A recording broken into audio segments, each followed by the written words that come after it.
Welcome to the Unforgettable Conversations podcast, where you'll meet people from all walks of life. Everyone from experts in their fields to ordinary folks leading extraordinary lives. We're pulling back the curtain every week on sometimes difficult, often hilarious, but always engaging conversations that promise to be unforgettable. My guest today has been awarded numerous accolades throughout his storied career, including Entrepreneur of the Year, Agency of the Year, Most Creative Agency, Social Media Icon, Hall of Fame. He is a global leader in brand marketing and communications with years of consumer marketing leadership, and if running an agency wasn't big enough, he's also an award-winning author, blogger, professor at NYU, and he's been a regular contributor to Entrepreneur and the Huffington Post. He's also a husband and a dad. They say when you want to get something done, give it to someone who's busy. Well, there's nobody as busy as Jim. In part one of this two-part series, I talk with Jim Joseph about brand marketing, personal marketing, and the social media landscape, where it started and where it's going. Now let's get this conversation started. Jim, how are you?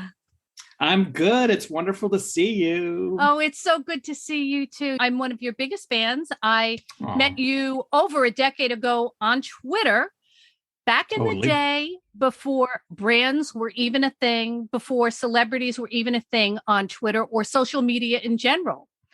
That is so true. So true. And you were really one of the early adapters on social media that actually talked about brands. Yeah, that's so true. Actually, I hadn't thought about it, but when I started talking about brands, I got kind of an instant connection with so many people, including you, but so many people gravitated towards it. I think because it was so new, it was so fresh, and there weren't a lot of people talking about it, actually, now that I think about it. So that was kind of fun. It's a fun time, really fun time. It was a fun time. And it was a time when you could really connect with people over brands, I should say. Right. Exactly. And it's not kind of that way anymore. It's a lot of noise. At least I feel that. It's a lot of noise, and it's not a lot of interaction. Like, we were really interacting back then. And then we were watching brands become more interactive and brands interacting with each other. I remember you were there. I remember my first Twitter party for the Super Bowl and for Super Bowl advertising. And we had like 3.4 million, I remember to this day, 3.4 million folks that had come in and out of the party, all just talking about brands during a football game. It was so much fun. You don't see that as much anymore. It's gotten diluted, I think. I agree. You're also a five books, right? You have 5 books? Five books. Yes. Your first 4 are all about brand engagement or something along those lines. The first one was The Experience Effect, which was kind of the main book about, and I kind of laugh about it now because I wrote that in 2010. It's all about building a brand experience and making sure every touch point you have with your consumer is consistent and meaningful and relevant. And I do chuckle about it because now people are talking about CX and customer experience and how it's the new domain. And I'm like, I don't know. You're calling it something different, but it's still kind of the same thing. I don't see how it's that different. Now we have a lot more data. We have a lot more methodology around it. That part's great and fascinating. And it's always nice to see the craft evolve. But yeah, that first book was really about a brand is more than just the product you consume. It's about everything it delivers in totality. And you had a book about personal branding? Yeah. So then I did a sequel about small business that basically translated those big brand marketing theories about brand experience to small business, because I was getting so many questions from small business owners and entrepreneurs and consultants who said, well, how do I do that? So I translated it from big, lofty budgets to, small business. And then my third book, which you're actually featured in, is about personal branding and about how you should think of yourself as a brand and how you want people to consume you and what you offer. And you were a big feature in that book. But once again, you were an early adapter when it came to that thinking, because that was before even anyone ever spoke of influencer. That book was out before that. And so you saw that coming. Well, it's interesting too, because at the time, it felt very natural to me because I think of myself as a brand. Like, how do I want to show up at work? And how do I want to show up as a friend? And how do I want to show up as a spouse and a father? And that's about, being very, very deliberate about who you are and what you give to people and what they should expect from you. That's a brand. And I did get a fair amount of commentary, maybe backlash would be too strong of a word, but that like how ridiculous it was to think of people as corporations. Well, it's not a corporation, it's not a company, but you look at a big celebrity mogul like a George Clooney or a Julia Roberts. I mean, those are brands. You look at politicians, those are brands. They have very deliberate messaging, they have very deliberate values, they have a very deliberate way about how they show up in the marketplace. I mean, that's a personal brand. And I think that applies to all of us. And now everybody is a personal brand. Everybody approaches it online like they are a brand. And yeah. And they have a platform. Mm-hmm. That's what's kind of incredible is they have a platform to speak from that makes them publicly available. They can grow that public audience huge. They can keep it small. They can focus it. They can target their audiences. I mean, you actually hear people talking about, as an influencer, how they target their audience and how they speak to them and how they set themselves up. I mean, it really is quite fascinating how social media has made that much more viable. Well, and so many people have really turned it into social media into a career for themselves, and they're making six figures being their own brand. Oh, absolutely. Absolutely. Getting endorsements and using their audience as a way to reach people, for sure. Okay. Now, book number 4, The Conscious Marketer. Yes. So interestingly, I wrote that book about a year and a half before it came out. And it got stalled at the publisher just through production delays. In fact, I had to start getting very pushy about it because I was filled with examples. And I'm like, by the time this book comes out, the examples are going to feel old. So I actually had to keep rewriting it and rewriting in new examples. And then voila, when it finally came out, it came out in May of the pandemic.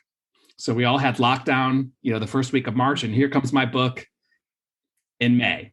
And all I thought was, of course, I'm the guy that releases a book in the middle of a pandemic, a business book, no less, in the middle of a pandemic. But the irony of that in how it turned out was the book is about being conscious, the conscious marketer. And it's about, as a brand or as a leader, you need to be very conscious about what's going on in the world. You need to be very conscious about how your target audience is feeling, how they feel about certain issues, what are their pain points in their life. Like, you need to be very conscious of that. And then you don't have to take a stand on a social issue. You don't have to take a stand on a political issue. You can if you want, but you need to at least be conscious of it. You need to be conscious about how people feel about it and then adjust your behavior accordingly.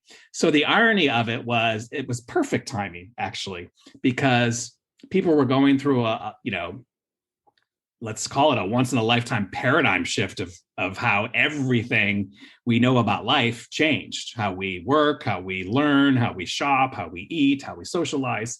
And then this massive outcry for social justice and equality across multiple dimensions: Me Too, Black Lives Matter, trans rights, women's rights, forcing brands to really think about, okay, what is going on in the world and what's important to our target audiences, and should I take a stand on these issues, and how do I help people navigate these issues? So it kind of in how it all turned out, it was kind of perfect timing in a weird kind of way.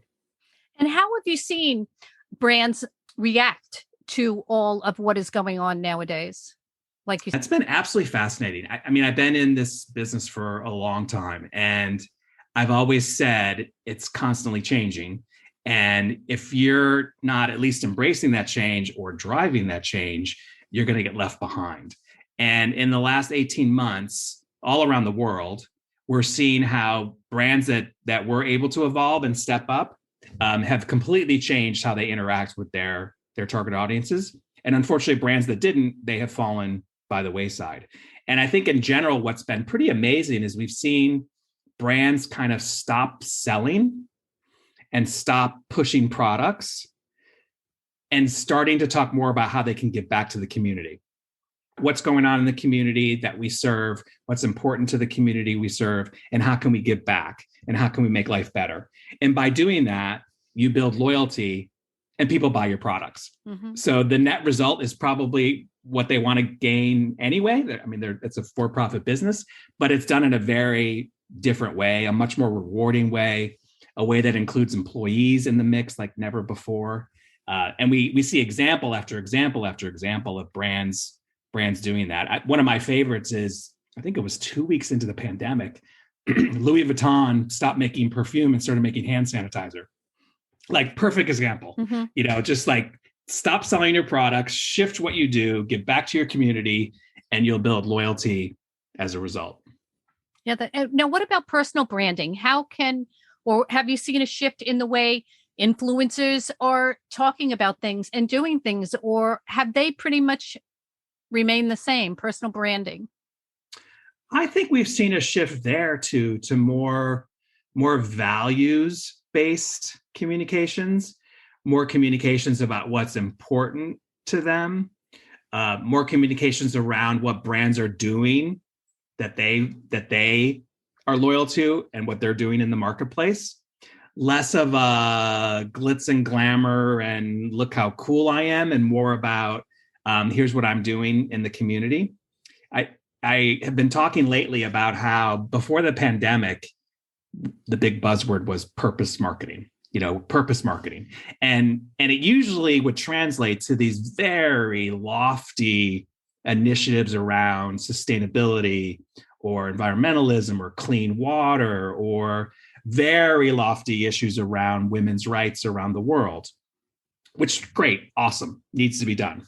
But we've seen a huge shift to purpose being much more personal and much lower in the hierarchy of needs, much more about safety and shelter and food supply and access to healthcare and access to food. And as a result, influencers, personal brands, are talking about those topics as well.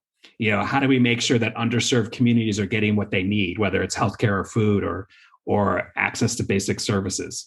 How do we go in and help in disaster relief? That's purpose marketing now. We still talk about sustainability, we still talk about clean air and clean water, but the brand's purpose or an individual's purpose has become much more basic, I think. And what do you see in the future? What do you see brands doing? How do you see marketing going as we move forward and get through the pandemic? Do you think that it'll have long-lasting effects?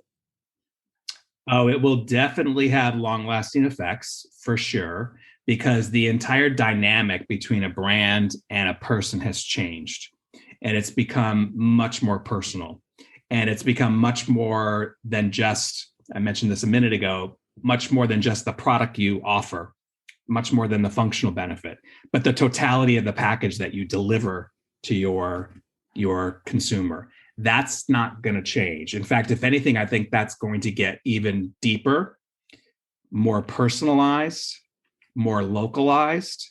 The notion of a big, massive global campaign that sits way above everything, I think that's gone. I think what is happening and will continue to happen is much more localized efforts, much more personalized efforts, much more of an emphasis on efforts that impact the individual household and what that individual household, no matter what the household is going through.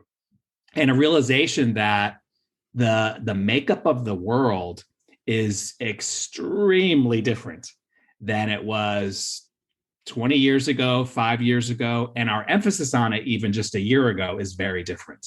The realization that identity is not a monolith. People don't identify as one thing anymore.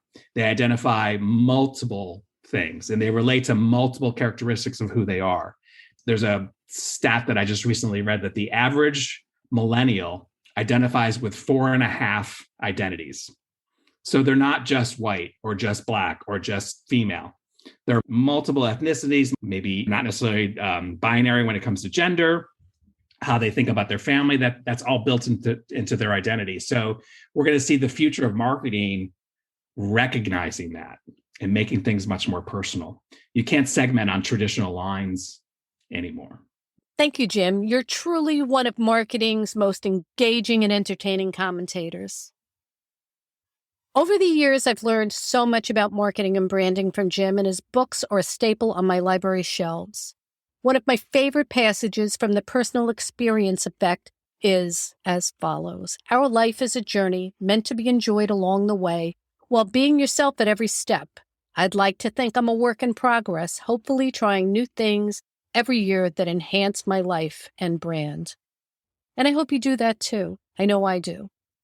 In part 2 of my conversation with Jim, we get personal. He wrote a book about his life called Out and About Dad, which chronicles his personal journey as a father, raising his 2 amazing kids in what at the time was a very unconventional home. It's a raw and honest portrayal of life as a gay father back in the day. It's also named number 14 on a list of the 42 best fatherhood books of all time. Bravo. I love the book and Jim's honesty and sincerity. In the end, you'll learn all of our commonalities far outweigh any differences. I hope you'll join the conversation. I'll leave a link in the show notes below where you can find Jim's books and follow him on social media.